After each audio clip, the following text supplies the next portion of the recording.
Bueno, pues buenas tardes.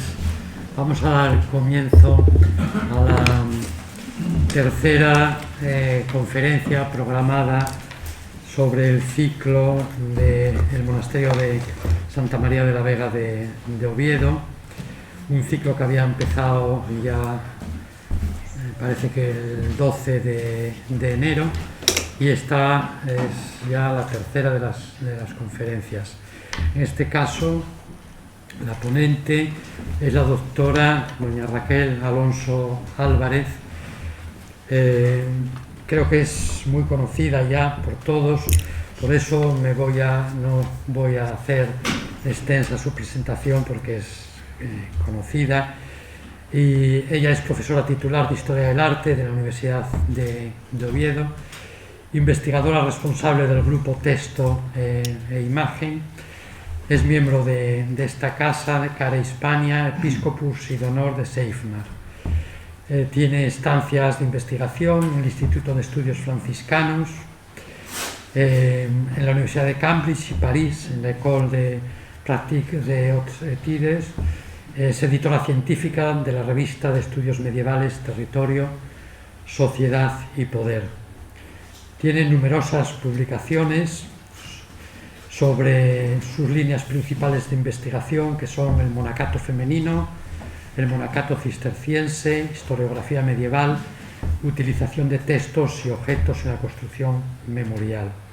Actualmente ultima una monografía sobre los obispos Arias y Pelayo de Oviedo como promotores artísticos.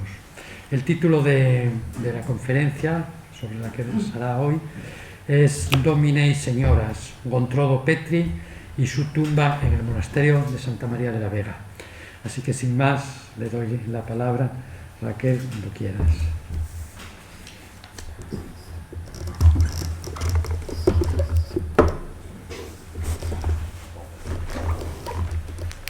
Espero que bajes para quitar la mascarilla. ¿O no?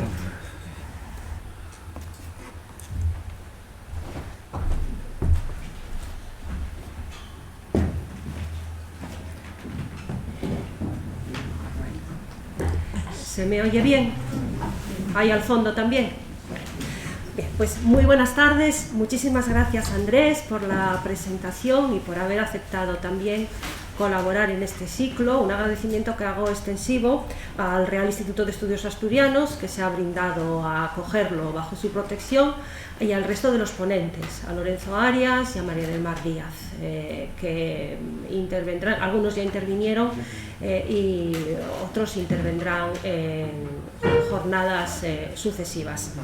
Yo siento mucho no haber podido estar en las dos primeras conferencias del ciclo, a pesar de que lo coordino yo, porque la verdad es que me pusieron, creo que es una experiencia compartida por muchos, me pusieron la tercera dosis y me dio un zambombazo tremendo del que me estoy todavía recuperando en estos momentos. Esa es la razón de mi ausencia, que lamento mucho, aunque seguro que estuve estupendamente representada por mis queridos compañeros del Real Instituto de Estudios Asturianos. Cuando nos planteamos la posibilidad de organizar un ciclo en torno a la Vega, creo que hubo dos elementos que fueron importantes para concretarlo. En primer lugar, todo el mundo sabe que en torno al antiguo monasterio de la Vega, posterior fábrica de armas, se está produciendo un proceso urbanístico que yo creo que es de importancia fundamental para el futuro urbanístico de Oviedo y también desde el punto de vista de la conservación patrimonial. Y creo que merece la pena bucear, aunque sea brevemente, en los precedentes del complejo actual y conseguir hacernos idea de cuál fue la significación histórica de este terreno, de este territorio.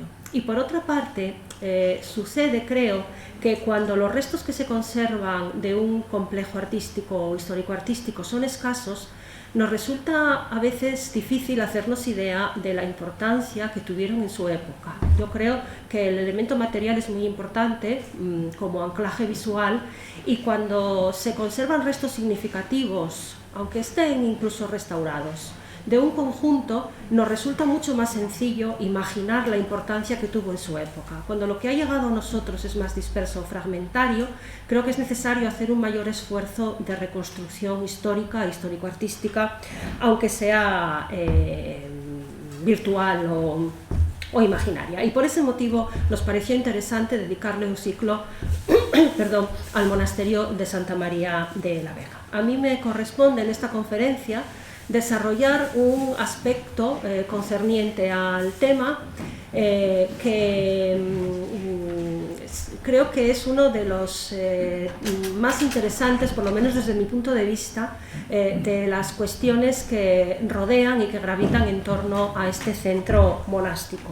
Un pequeño análisis de su fundadora, de doña Gontrodo Petri, que voy a intentar abordar en su contexto, es decir, intentando averiguar o analizar qué aspectos de su comportamiento fundacional se corresponden aproximadamente con los corrientes o habituales de una dama aristocrática del siglo XII y qué otros presentan alguna mayor peculiaridad.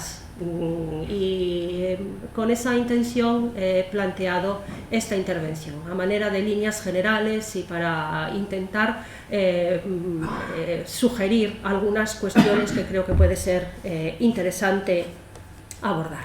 Aunque Andrés Martínez Vega se ha ocupado de algunos aspectos relativos a la biografía y en la peripecia biográfica de doña Gontrodo, yo voy a hacer un pequeño resumen de su trayectoria para refrescar la memoria a los que hayan asistido a la conferencia y para poner en antecedentes a las personas que no hayan escuchado la intervención de Andrés el día anterior.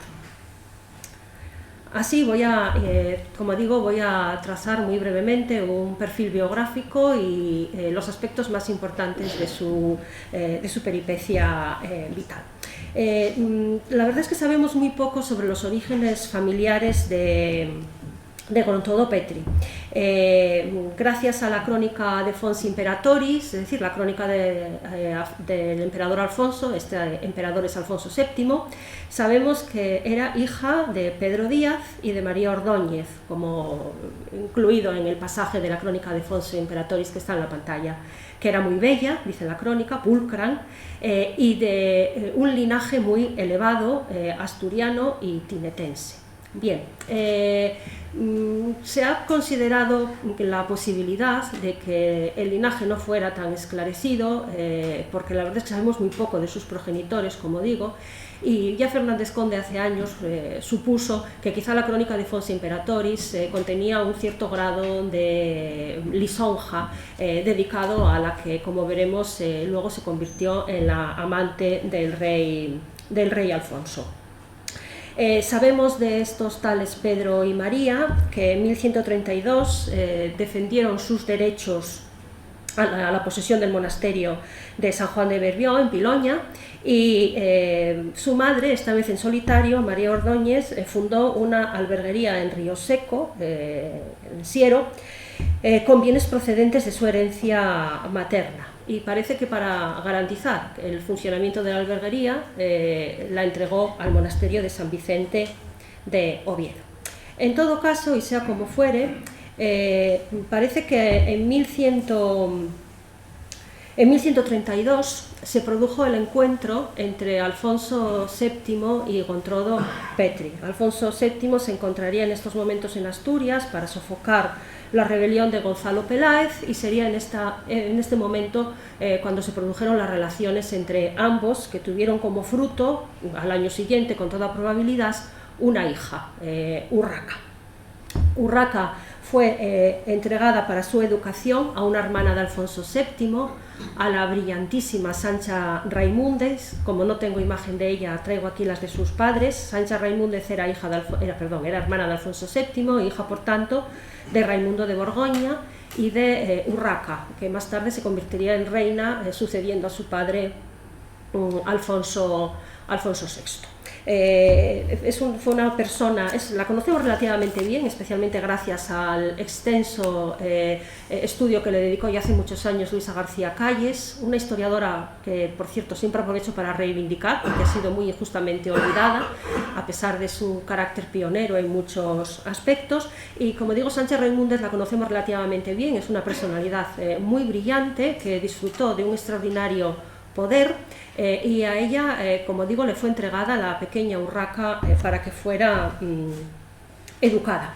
Esta Urraca, que aparece en la documentación más antigua como Urraca Adefonsi, es decir, la hija de Alfonso, y que va a acabar convirtiéndose en esta figura que conocemos todos, o por lo menos muchos, como Urraca la asturiana, en circunstancias a las que luego me referiré. Urraca contrajo matrimonio en el año 1144 con García Ramírez de Pamplona, un enlace brillantísimo que la convirtió en reina. Lo que pasa es que enviudó al poco tiempo y su cónyuge falleció en 1150. Durante los años de su matrimonio y anteriores, a pesar de lo que se ha dicho en ocasiones, visitó Oviedo, y lo cual indica con toda probabilidad que no suspendió completamente las relaciones con su madre, a pesar de haber sido educada, como digo, por Sancha Raimúndez. Bueno, pues en 1150, ya viuda, parece que volvió a Oviedo, y a partir de 1153 su padre, Alfonso VII, le otorgó una crecida nómina de propiedades que configuran un pequeño infantado. Esto es una institución a la que luego me referiré, y se convirtió también en la gobernante en Asturias por delegación de Alfonso VII, y así aparece en la documentación de la época, como en este documento de 1153, en la que aparece denominada Domine Regina Urraca, dominante en Asturias, o en este otro de 1157, Regina Sancia y Regina Urraca dominantibus in Asturias, lo cual indica que por lo menos en esta etapa probablemente este dominio sobre Asturias fue supervisado por la infanta Sancha. Por cierto, no es infrecuente que estas grandes damas de la familia real, las infantas, aparezcan denominadas reinas en la documentación de la época, y muy frecuentemente su relevancia diplomática y documental es bastante más notable que las de las cónyuges de los monarcas, las reinas propiamente dicha. Bien, pues este ascenso social tan evidente es muy significativo y nos puede ayudar a explicar algunos aspectos de la vida y del periplo posterior de Gontrodo Petri, que si aparece en este ciclo de conferencias es porque fue la fundadora del monasterio de Santa María de la Vega. La carta fundacional de la Vega se otorgó se otorgó en 1153, aunque es probable que la construcción del conjunto se haya iniciado unos años antes. Está instalado este centro monástico en un territorio que resulta significativo y que incluso debía de tener en este momento un contenido simbólico, porque es vecino de Santullano, del conjunto regio de Santullano. Aquí está. Lo que pasa es que ahora lo observamos muy claramente diferenciado por la división de la autopista, pero el terreno, como digo, estaba muy próximo a esta zona real y debía de, como digo, de beneficiarse de su simbolismo regio sin ninguna duda. Además de esto, el monasterio, la carta fundacional, la otorga Gontrodo junto con su hija Urraca, es decir, son las dos las que aparecen como fundadoras, y creo que esto es un dato relevante sobre el que luego volveré, y confirma esta Sancha Raimúndez a la que antes, que antes les había presentado.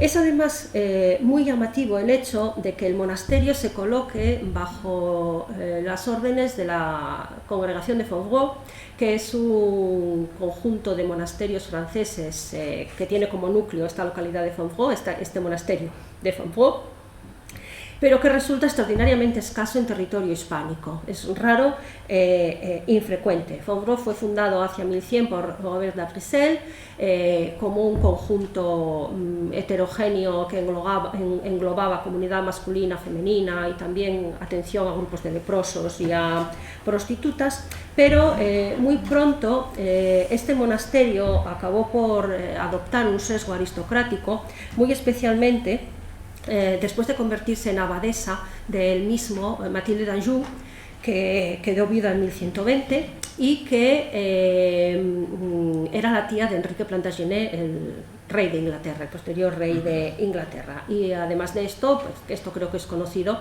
fue el retiro después de viuda de la famosísima Leonor de Aquitania, y esta reina lo convirtió también en panteón funerario de los Plantagenet, con un conjunto espléndido de tumbas, aunque bastante restauradas, en una iglesia también muy remodelada, en el coro o en el antiguo coro de las monjas, una cuestión sobre la que también volveré más adelante.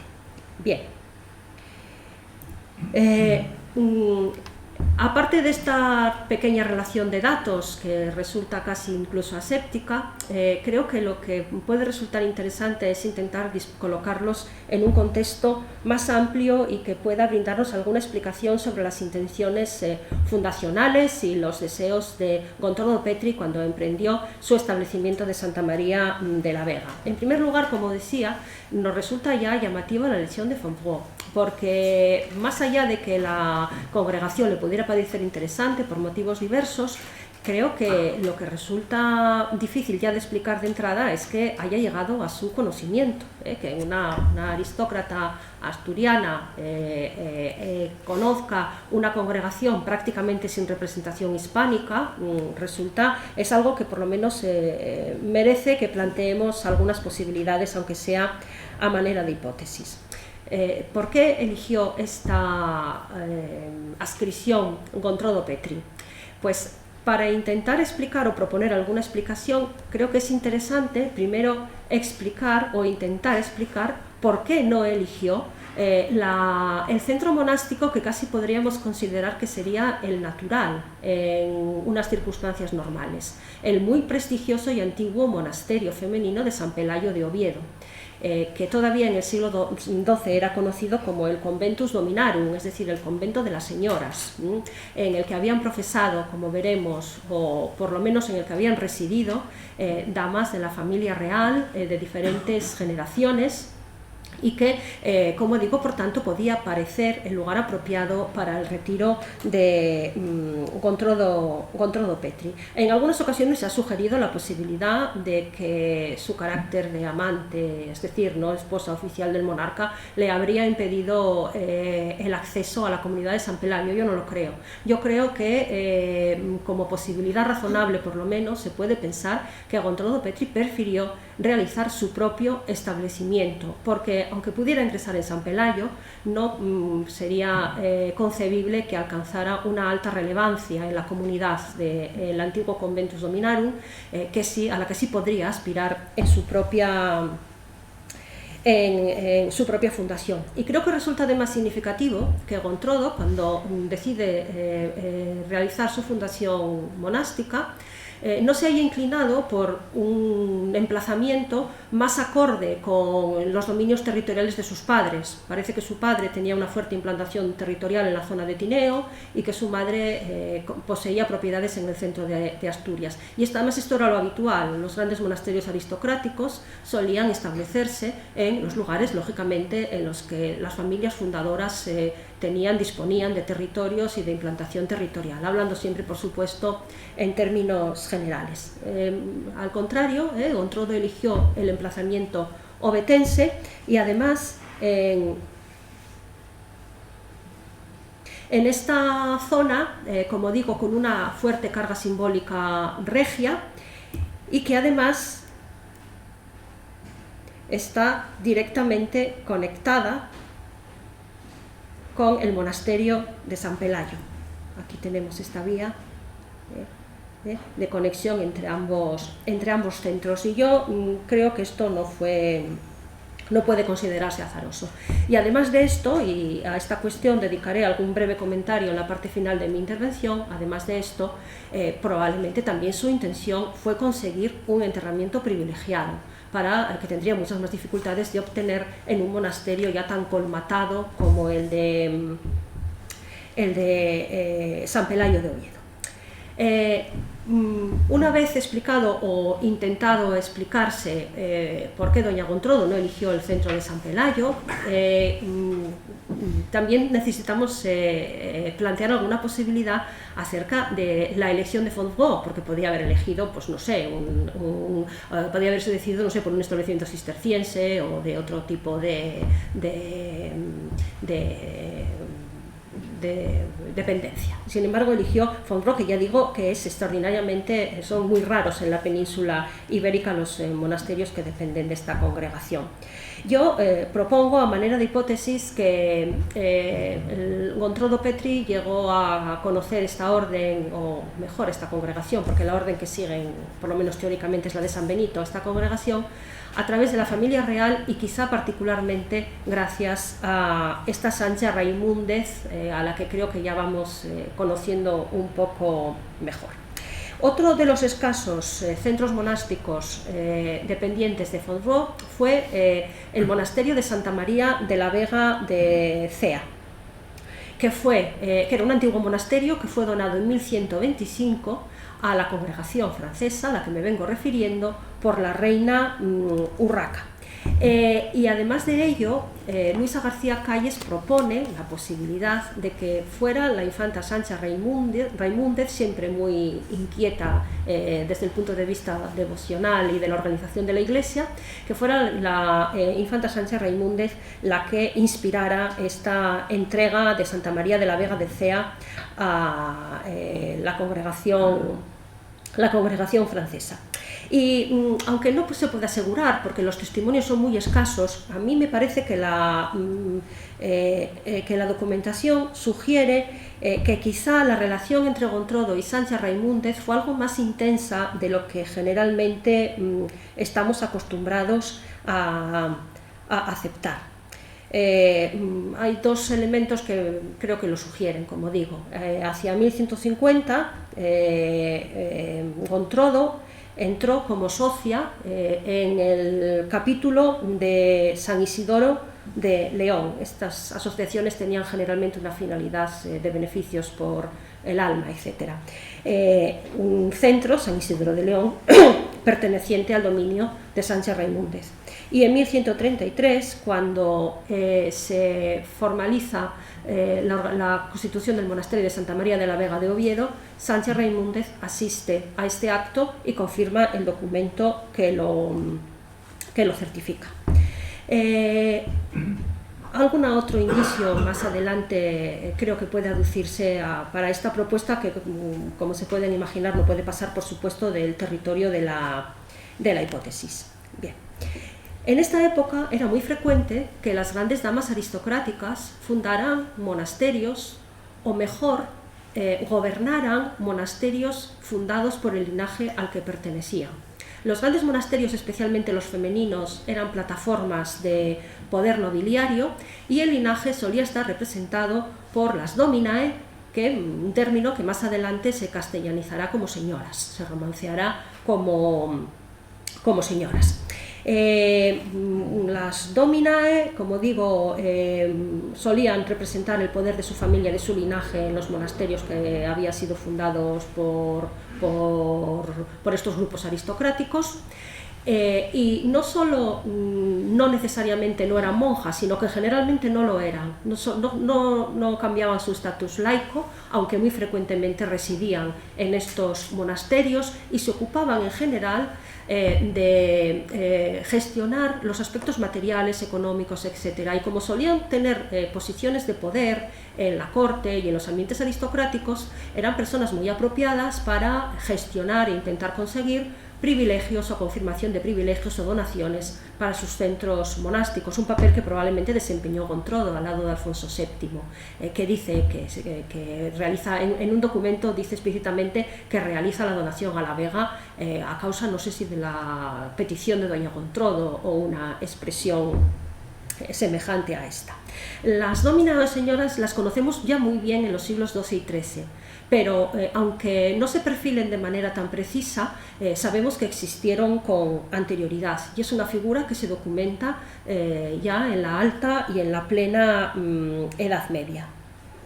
Voy a poner algún ejemplo para que se vea a qué me refiero. Por ejemplo, en el año 976, una de estas domnas, o domina o donna, aparece en un documento concerniente al monasterio de Santa Eulalia, Santa Marina y San Cristóbal de Airas. Es muy interesante el caso de San Miguel de Bárcena, en el que una dama de la familia de los fundadores, Aragonti, aparece también residiendo en el monasterio y no consta en ningún sitio que haya sido monja. Se la denomina, lo tengo por aquí apuntada, que es también frecuente, famula Dei o confesa, no santimoniali, que es el término habitual para las monjas en esta época, porque el término monja como tal no aparece en este momento.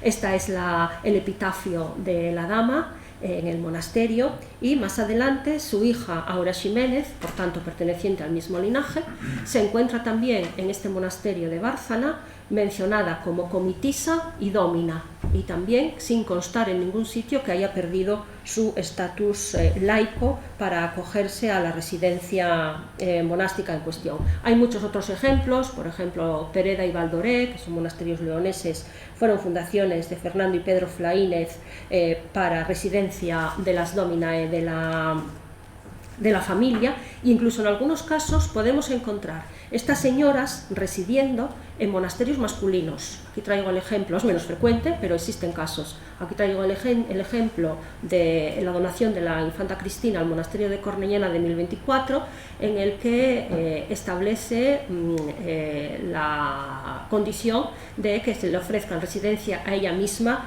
y a una compañera que ingresaría con ella o que residiría con ella en el monasterio.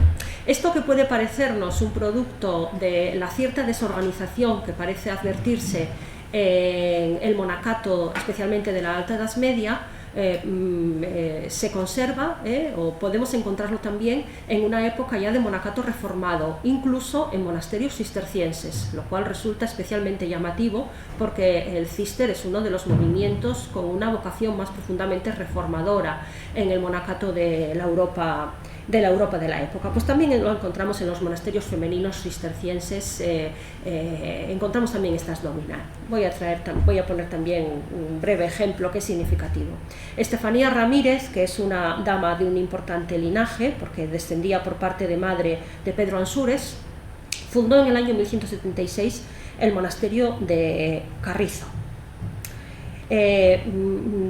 Allí estuvo retirada, aunque no profesó, parece ser, y su hija, María Ponce, porque Estefanía Ramírez contrajo matrimonio con Ponce de Minerva, su hija María Ponce esta vez sí residió en el monasterio como abadesa, pero con un control absolutamente desconcertante en un contexto de monacato reformado, porque en la fundación su madre establece explícitamente que en el caso de que a su hija María no le convenga la congregación del Cister, la orden del Cister a la que pertenece el monasterio desde su fundación, le da libertad para cambiarla por la que le convenga.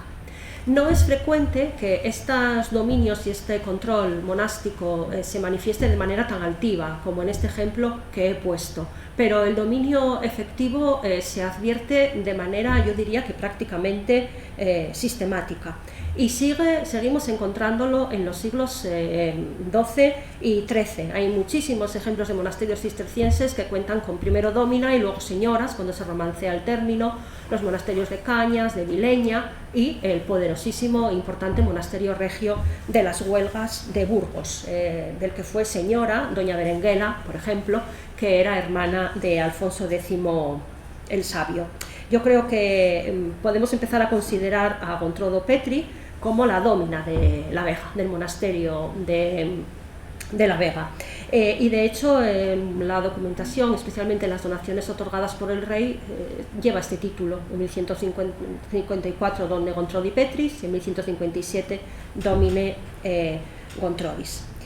Y este estatus le daría, por supuesto, un extraordinario control e independencia sobre las propiedades monásticas, sobre la gestión y organización del monasterio, del que de ninguna manera, creo, habría podido disfrutar si hubiera elegido el más vetusto y aristocrático monasterio de San Pelayo de Oviedo.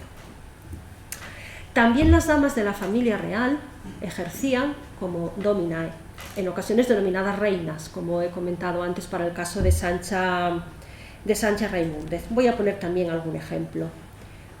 La infanta Elvira, que era hija de Ramiro II, recibió el encargo de su padre de dirigir el monasterio fundado por él mismo de San Salvador de Palat del Rey, en el que además se detecta con toda claridad una función de conservación de la memoria funeraria de su padre y de los miembros de su familia, es decir, que era la dómina de Palat del Rey, aunque no aparezca en las crónicas denominada tan claramente con este término. Hay unos cuantos ejemplos también en San Pelayo de Oviedo. La reina Teresa, ya viuda de Sancho I el Gordo, estaba en el año 996 al frente del monasterio de San Pelayo. La infanta Teresa, esta era hija de Bermudo II, residió también en el monasterio y allí fue enterrada después de su muerte en 1035. Y estas residencias de reinas y infantas son muy probablemente las que le otorgaron ese título de Conventus Dominarum al monasterio de San Pelayo, que, como digo, todavía aparece en la documentación en el siglo XII. Por cierto, en un documento confirmado por Sancha Raimundes.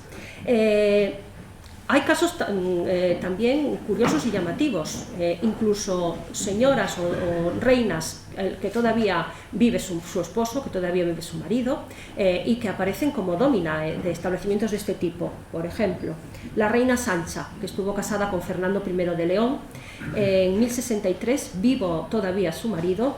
En este documento de consagración de la iglesia de San Isidoro aparece reconocida como la dómina de Ipsius Monasteri, es decir, del monasterio de San Isidoro. En estos momentos creo que estaba todavía dedicado a San Juan Bautista de San Pelayo, porque es precisamente en el año 1063, cuando recibe las reliquias de San Isidoro, cuando cambia su dedicación. Algunos o un buen número de estos centros monásticos de los que eran dómina en las damas de la familia regia formaban parte también de una institución muy característica del Reino de León, que es el infantado. El infantado es muy difícil de definir porque es variable y además en los estudios que se le han dedicado recientemente manifiesta una flexibilidad y una versatilidad muy notable, pero en términos generales puede definirse aproximadamente como un conjunto de territorios pertenecientes al rey que se colocan bajo el dominio de una de estas damas de la familia real, una hermana o una hija de un monarca. Bien, pues esta institución del infantado se considera que llegó a su punto culminante precisamente cuando a partir de 1116 se hizo cargo de él la infanta Sancha Raimundes, y entre los establecimientos controlados por ella, en virtud de este derecho, se encontraban San Isidoro de León y San Pelayo de Oviedo. A San Pelayo le otorgó numerosas donaciones y en esta época una serie de abadesas que formaban parte del entorno aristocrático que gravitaba alrededor de Alfonso VII suelen o muy frecuentemente indican que actúan por consilium de la infanta Sancha, es decir, siempre buscando la aprobación y el asesoramiento de la infanta. Bien, cuando en 1153, después de ya unos años viuda, Urraca empieza a aparecer en la documentación como dominante en Asturias, el rey Alfonso VII le concede además una serie de territorios que se ha considerado una especie de pequeño infantado. Y además de esto, el rey le otorga por delegación el gobierno de Asturias, por lo menos en esta primera fase, muy probablemente bajo la supervisión de Sancha Raimundes. Aquí aparece en estos dos documentos de 1153, Domine Regina Urraca dominante in Asturias y Regina Sancia y Regina Urraca dominantibus in Asturias. Aquí aparecen las dos y Sancha también con el título de reina. Yo diría que no por casualidad, precisamente en este mismo año de 1153, que es cuando Urraca empieza a aparecer como dominante en Asturias, se produce la fundación del monasterio de Santa María de la Vega, o la carta fundacional de Santa María de la Vega, en la que, por cierto, como decía antes, se encuentran representadas las dos, madre e hija, ego Gontrodo Petri, una condomina mea e filia Regina Urraca, confirmada el documento por Sancha Infanta Germana Imperatoris.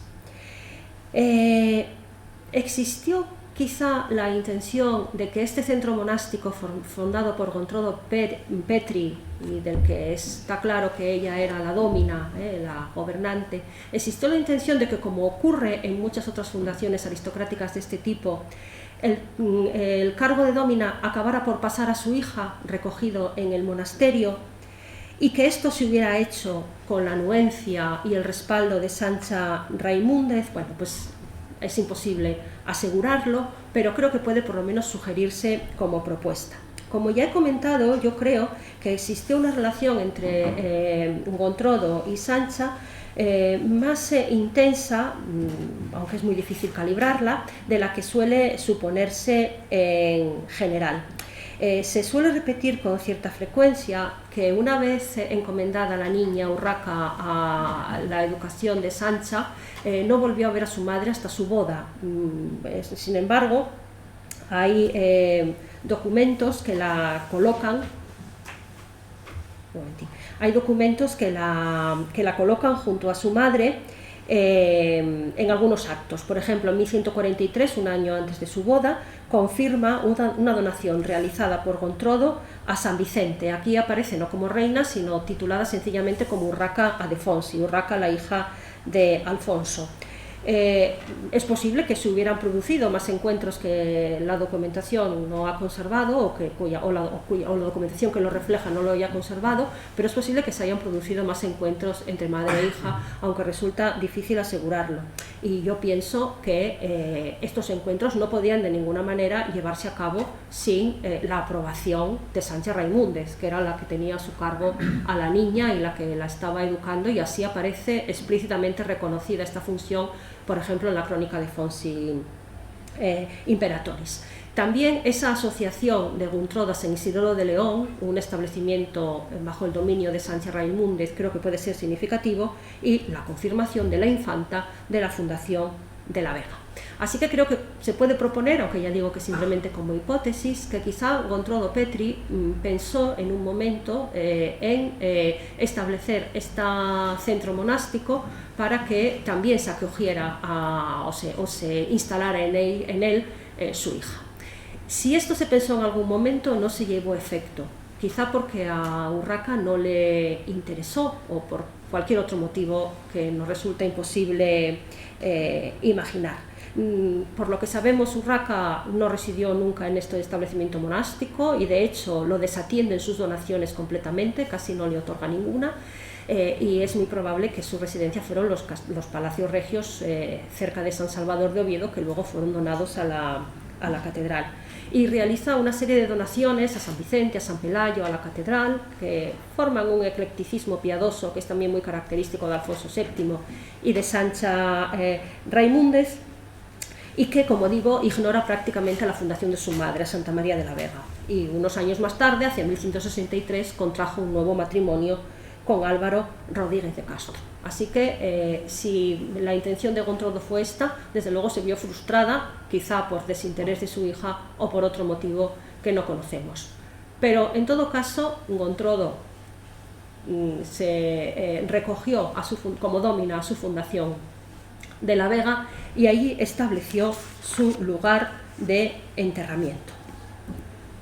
En este aspecto ya voy a cerrar y dar por terminada mi intervención. En el año 1186 se produjo la muerte de Gontrodo Petri y fue enterrada, como digo, en la iglesia de su fundación de Santa María de la Vega.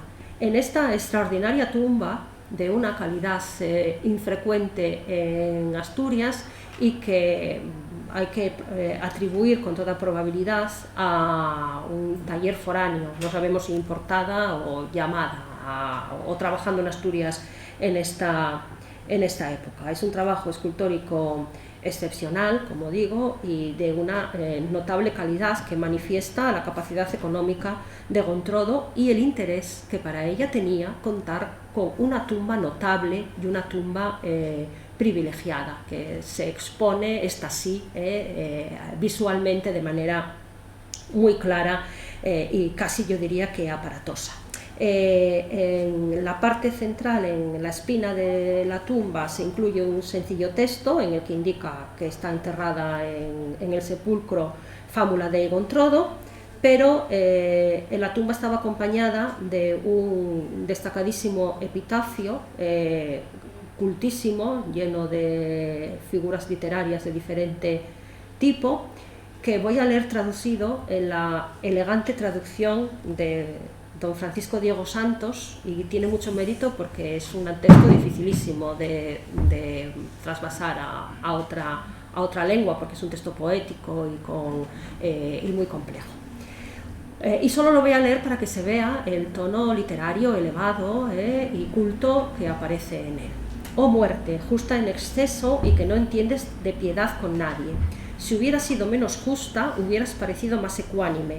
Equiparas a Gontrodo con las demás, siéndole ellas inferiores en méritos. Excesivamente justa, perjudicas a aquella a quien más miramiento debes. Sin embargo, ella no muere, sino que mediante tu intervención revive la esperanza, el ornato, el espejo de un linaje, de la patria, de la mujer. No muere Gontrodo, se ausentó, muere esto visible, ella está oculta.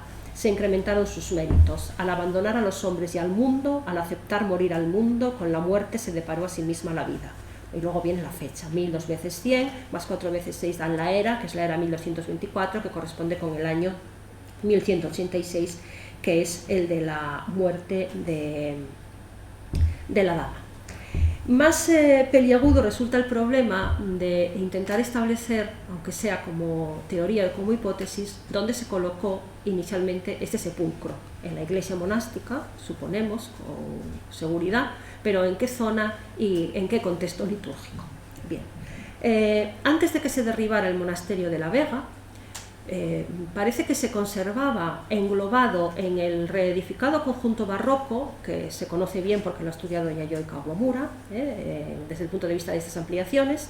En el reedificado conjunto barroco se encontraba casi encapsulada una parte por lo menos de la iglesia medieval. Es esta que corresponde a esta zona de aquí, aunque esté enmascarada por un nuevo juego de vanos y la planta del monasterio se correspondería con esta zona de aquí que he marcado en rojo, y a partir de aquí se extiende la iglesia posterior, la iglesia moderna.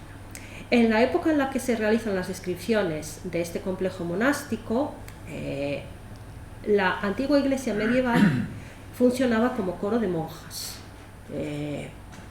y desde luego, aunque no podemos saber exactamente cómo era la disposición litúrgica ni las separaciones litúrgicas en la Edad Media, yo diría que por lo menos esta zona de aquí debía de corresponder a la clausura de las monjas y quizá al coro, porque aquí se localizaba la puerta de comunicación de la iglesia con el claustro. Aquí estaban las dos puertas que luego se reutilizaron en la capilla de Santa Bárbara, en la fábrica de la Vega. La occidental se encontró cuando se derribó porque estaba cegada, incrustada en el muro, y esta que comunicaba con el claustro. Bueno, pues esto es lo que dice Ciriaco Miguel Vigil, que recoge un informe de la Comisión Provincial de Monumentos en 1846 a propósito de la disposición de las tumbas en la iglesia de la Vega. En la pared que aún existe, todas estas inscripciones siempre son muy frustrantes porque resulta muy difíciles de interpretar, y a veces el investigador se desespera pensando que el que está realizando la descripción contempló el complejo y lo tenía delante de sus ojos, y muy frecuentemente resulta imposible reconstruir la disposición que recoge. Pero bueno, lo que dice es esto: en la pared que aún existe de la iglesia antigua del monasterio hay dos arcos desiguales, el uno mayor en el frontis que mira a una de las oficinas del mismo y el otro más chico al lado del nuevo templo. Estos dos arcos pienso que deben de estar colocados en esta zona de aquí, porque esta denominación de las oficinas, el frontis que mira a una de las oficinas del claustro, las oficinas en esta época suelen referirse a las estancias que están alrededor del claustro, la sala capitular, etcétera, etcétera. Se llaman muy frecuentemente las oficinas claustrales. Y el otro parece que estaba cerca de, o aproximadamente cerca de la iglesia nueva. Aproximadamente yo diría que en esta parte de aquí, quizá. Debajo del primero estaba un arca de piedra blanca de 4 varas de longitud y media de latitud, en cuya cubierta se ven representados varios animales en relieve. Esta es el sarcófago de Gontrodo que acabamos de ver. Y en el otro arco estaba una inscripción que se halló debajo del arco más chico, que es el epitafio que leía traducido antes. Considerando que este sepulcro se hallaba en lugar poco decente, dentro de clausura y debajo de tierra la inscripción, determinó trasladarle, como lo hizo, al lado derecho del altar mayor, en el hueco de un arco que al efecto se formó. Y este es el conjunto que luego terminó en el Museo Arqueológico de Asturias, que es donde se conserva en la actualidad. Bueno, sin poder realizar mayores precisiones, parece que por aquí, por esta zona de aquí, podía estar la tumba, o que estuviera trasladada en esta época y adosada a la pared, que era una cuestión que muy frecuentemente, unos traslados que muy frecuentemente se realizaban, porque los sarcófagos de los grandes fundadores era habitual que empezaran colocados en el centro, pero luego, como molestaban muchísimo para el culto, terminaban por siendo arrumbados a un lateral. Pero quizá, bueno, pues si esta disposición fue la que regía en esta época, podemos también plantear la posibilidad de que la tumba de la dama estuviera in coro monialum, es decir, en el coro de las monjas, un enterramiento de extraordinario privilegio que suele adoptar algunos fundadores de estos grandes monasterios femeninos, y en ocasiones algunas dominae. Por ejemplo, en Coro Monialum estaba la reina Urraca. Esta es otra Urraca que no tiene nada que ver, es que Urraca es un nombre muy aristocrático y hay muchísimas. Ahí estaba la reina Urraca en Vileña, y en Coro Monialum estaban enterrados los reyes Alfonso VIII y Leonor Plantagenet en su fundación de las Huelgas de Burgos.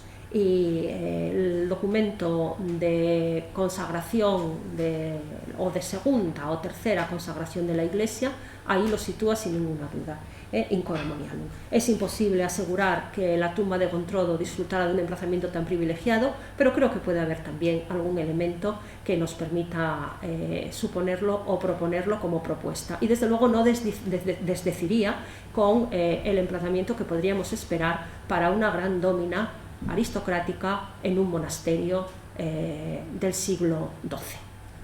Nada más, muchísimas gracias por la atención.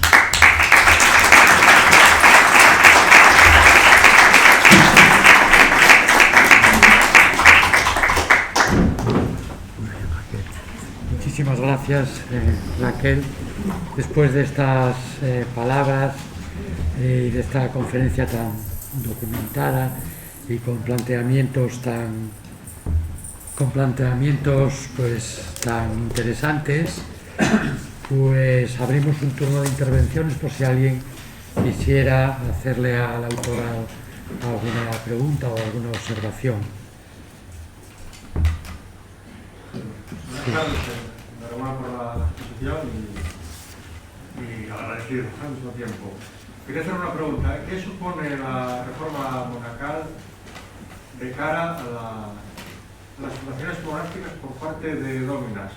¿La reforma sería refractaria a la participación del estatus laico, por así decirlo?